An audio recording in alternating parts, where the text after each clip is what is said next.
রংপুরের মতো বিভাগীয় শহরেও ফাস্ট ফুডের জনপ্রিয়তা বাড়ছে। নানা কারণে নগরের বাসিন্দারা দীর্ঘদিনের খাদ্যাভ্যাসে পরিবর্তন এনেছেন মানুষ।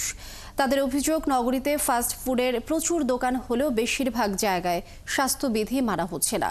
তাই তারা মনে করেন ফাস্ট ফুডের দোকানগুলো নিয়মিত মনিটরিং করে তাদের খাবার স্বাস্থ্যবিধির মধ্যে আনা দরকার। আরও জানাচ্ছেন শাহবাইজিদ আহমেদের, ছবি তুলেছেন নববী ফেরদৌস রাফি। ব্যস্ত এই দম্পতি সময়ের অভাবে প্রিয় সন্তানকে খাওয়াতে এসেছেন ফাস্টফুডের দোকানে।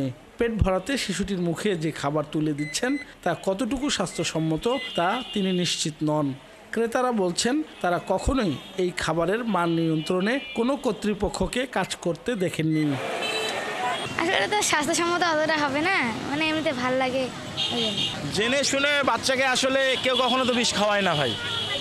এখন আমার যেমন আজকে আমার মেয়ের মনে করেন আজকে জন্মদিন, তা সে উপলক্ষে এটা নাম ডাক শুনছি লাইভ পিজা, তো সে কারণে আসছি আজকে। এটা থেকে বাচ্চাদেরকেও বেরিয়ে আনার কোনো সম্ভবই হচ্ছে না। এগুলো খাবার খেয়ে এরা অভ্যস্ত, এখন বাঙালি খাবারগুলো আর খাইতে চায় না এরা।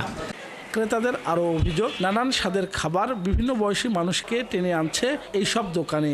কারণ এখানে একই সঙ্গে পাওয়া যাচ্ছে ফুচকা, পিৎজা, চিকেন ফ্রাই সহ বহু মুখরোচক খাবার, যেগুলো খোলা জায়গায় বিক্রি হচ্ছে।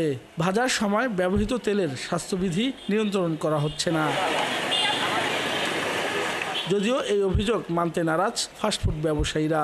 ফ্রাই, সামোসা, মোটামুটি ফাস্টফুডের সব আইটেমে আছে। কেক সেকশনও আমাদের কেকের জগতে যা আছে সবই পাওয়া যায় এখানে, শুধু বাঙালিয়ানাটাই পাওয়া যায় না।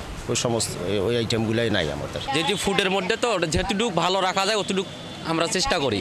আমরা সেভাবে একটু সেভে করি, যেমন এটা বানানোর পর মানে পলি দিয়ে ঢেকে রাখি। এ নিয়ে বিশেষজ্ঞ চিকিৎসকরা বলছেন এইসব খাদ্যে ভিটামিন ও মিনারেল না থাকলেও অতিরিক্ত ক্যালোরি শরীরকে স্থূল করছে, আর স্বাস্থ্যবিধি না মানার কারণে দেখা দিচ্ছে হাজারো সংক্রমণের শঙ্কা। হাই ক্যালোরিযুক্ত খাবার, মাংস এবং বিশেষ করে যে চিংড়ি মাছ, মাংস, fast food, beverage, cold drinks, এই সমস্ত খাবার আমাদেরকে পরিহার করতে হবে। তাহলে আমরা হার্ট অ্যাটাককে কিছুটা হলেও প্রতিরোধ করতে পারব।